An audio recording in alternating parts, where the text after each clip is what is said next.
वरळीकरांचा पाण्यासाठी हंडा मोर्चा, ठाकरे गट आक्रमक। वरळी परिसरातील नागरिकांनी गेल्या अनेक महिन्यापासून अपुऱ्या व दूषित पाण्याचा सामना करत अखेर रस्त्यावर उतरावे लागलं। शिवसेना ठाकरे गट तर्फे हंडा मोर्चाचं आयोजन करण्यात आलं होतं। मात्र मोर्चाच्या आधीच पोलिसांनी कार्यकर्त्यांना नोटिसा पाठवत मोर्चा थांबवण्याचा प्रयत्न केला।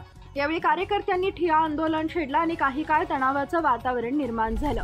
अखेर काही कार्यकर्त्यांना पोलिसांनी ताब्यात घेतलं। मात्र आमदार, महिला, उपनेत्या व स्थानिक नगरसेवकांच्या शिष्टमंडळानं जी दक्षिण विभागाच्या सहाय्यक आयुक्त मृदुल अंडे यांची भेट घेत निवेदन दिलं। या बैठकीत पाण्यासह इतर कामांचे मुद्दे उपस्थित केले। वरळी परिसरातील नागरिकांना मिळणाऱ्या अपुऱ्या आणि दूषित पाण्याच्या समस्येवरून आज शिवसेना ठाकरे गट आक्रमक झाली। मागील अनेक महिन्यापासून तक्रारी करूनही पालिका प्रशासनानं दुर्लक्ष केल्यानं अखेर हंडा मोर्चा काढण्याचा इशारा दिला होता। मात्र मोर्चाच्या आधीच पोलिसांनी ठाकरे गटाच्या कार्यकर्त्यांना नोटीस बजावत जमावबंदीचं उल्लंघन केल्यास कायदेशीर कारवाईचा इशारा दिला। मुंबई पोलीस आयुक्तांच्या आदेशानुसार 15 ते 29 एप्रिल दरम्यान संपूर्ण शहरात जमावबंदी लागू असून कायदा सुव्यवस्थेला बाधा पोहोचल्यास जबाबदारी आयोजकांची असेल असा स्पष्ट इशारा नोटीसीत देण्यात आलाय। तरी देखील ठाकरे गटाचे कार्यकर्ते मोठ्या प्रमाणात या मोर्चात सहभागी झाले। प्रशासनाच्या विरोधात घोषणाबाजी करत मोठा गोंधळ घालत ठिय्या आंदोलन केलं।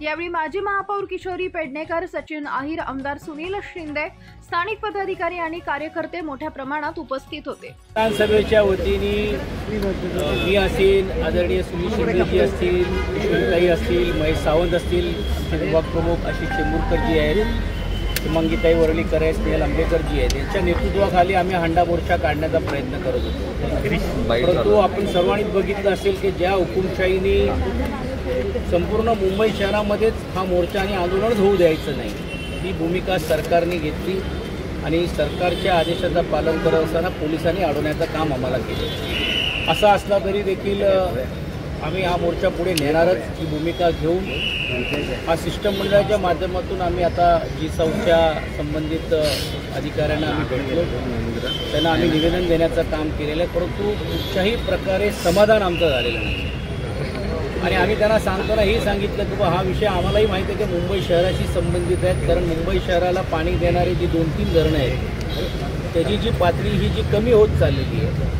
ती पातळी वाढवण्यासाठी 6,500 कोटी रुपये खर्च केले असते तर आम्ही कदाचित प्रशासन आणि शासनाचं स्वागत केलं असतं। 6,500 कोटी रुपये कॉन्क्रिटीकरणच्या नावाखाली आपल्या जवळच्या लोकांना मलिदा देण्यासाठी वापरलेले आहेत, ही दुर्दैवी गोष्ट आहे। डिसेलेशनचा पाणीच्या बाबतीतला समुद्राचं पाणी हा चांगल्या रीतीने प्युरिफाय करून करायचं असं गव्हर्नमेंट ऑफ इस्रायल बरोबर महानगरपालिकेने केलेला करार आहे। त्याची गेल्या 2-3 वर्ष चर्चा झाली नाही, त्यासाठी 1 रुपयाची निधीची तरतूद नाही आणि मुंबईकरांवरती हा पाणीचा संकट येणार आहे हे लक्षात असताना पण देखील कुठच्याही प्रकारे शासनाने आणि प्रशासनाने काळजी घेतलेली नाही। त्याचा जाब विचारण्यासाठी संपूर्ण मुंबई शहरामध्ये आदरणीय पक्षप्रमुख उद्धवजी आणि आदरणीय युवा नेतृत्व आदित्यजींच्या सूचनेनुसार संपूर्ण मुंबई शहरामध्ये आम्ही हा निवेदनाच्या माध्यमातून हंडा मोर्चा घेऊन जाण्याचं काम आम्ही करतोय। G-Southला पण आम्ही आज आलो होतो, काही समाधानकारक उत्तर देता आलं नाही, कारण G-Southमध्ये जेवढ्या बांधकामं वाढलेली आहेत, एवढ्या मोठमोठे हॉटेल्स आहेत, मॉल्स आहेत, त्याच्यामध्ये जो लागणारा जो पाणी आहे आणि ते त्यांना मिळालंच पाहिजे, त्याच्यावर दुमत नाही, पण नवीन बांधकामाला पाणी मिळतो आणि जुन्या चाळीला पाणी मिळत नाही किंवा आमचा पाणी हिसकावून घेतला जातो अशी भावना सर्व लोकांमध्ये झालेली आहे। म्हणून आम्ही मागणी केली की G-Southमध्ये नवीन बांधकामांना आमच्या मुंबईतला पाणी स्थिर जो होत नाही, पावसाळ्याचा होत नाही, तोपर्यंत अशा लाईन नवीन देऊ नये, त्यांना टँकर वापरू शकतात ते आणि ज्यामुळे सर्वसामान्य लोकांना, विशेषतः स्लममध्ये चाळीमध्ये राहणाऱ्या लोकांचा पाण्याचा प्रश्न हा सुटेल। जे पाण्याची अनेक अडचणी होती तेही देखील नगरसेवक किंवा माजी महापौर ताईंनी आणि सर्वांनीच मांडण्याचं काम केलं। कंटेमेशनसाठी एक लवकर फ्लाईंग स्क्वॅड तयार करावा अशी आम्ही मागणी केलेली आहे आणि कंटेमेशनच्या बाबतीत आणि इतर गोष्टी